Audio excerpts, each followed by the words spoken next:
Ukrainians are still fighting like demons against the Russian invasion.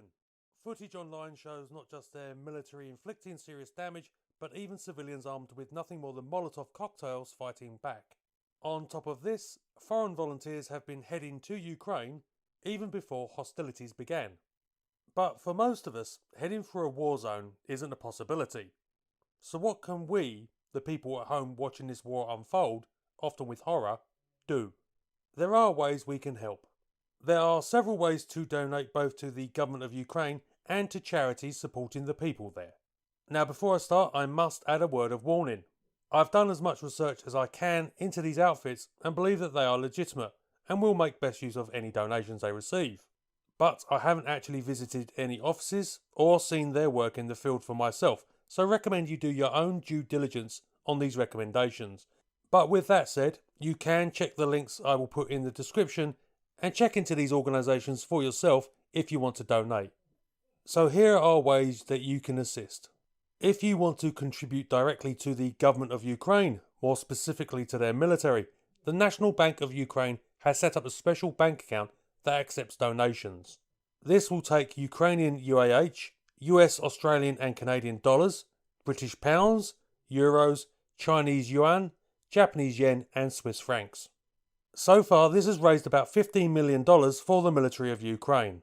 The website is in Ukrainian, so you'll need to use a translation app or browser add-on, but it is fairly straightforward and provides you with the details you need to make a bank transfer. Don't forget to add the credit account number in your transfer description. As for charities supporting the Ukrainian military, Come Back Alive originally provided non-lethal military equipment such as thermal vision scopes and supplies. Now, well, I'm not sure what they spend it on. I suspect the non-lethal part has been dropped, but they are a long-established operator in the country.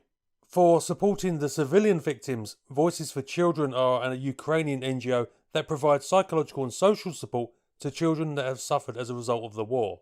They have been working in Ukraine for several years. Of the big players in the field, the Ukrainian Red Cross has an appeal running, which I will link to. But many national Red Crosses are also running campaigns in their own countries, and some are getting support from the governments there. I believe the Canadians, for example, are matching citizen donations dollar for dollar. So if that is the way you want to contribute, Google the Red Cross in your country. These are just a few of the options, and you should look online for more. Just be careful, because although there are plenty of good options, I'm sure there are plenty of parasites out there looking to exploit people's good intentions, because there always are. And if you don't want to donate money, there are other things that you can do.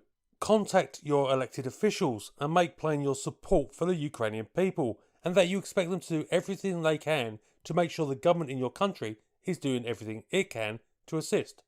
Obviously, the majority of the world's governments are standing with Ukraine, as are most politicians. But politicians do need to be reassured on a regular basis that they are on the right track. So keep prodding them, because it is a job that tends to encourage a short attention span. There is also something else you can do. Have a look at your representatives and the news sources you listen to and their stance on Ukraine. If they are saying that the fight is pointless and the Ukrainians should surrender, well, maybe ask yourself why they are taking that position.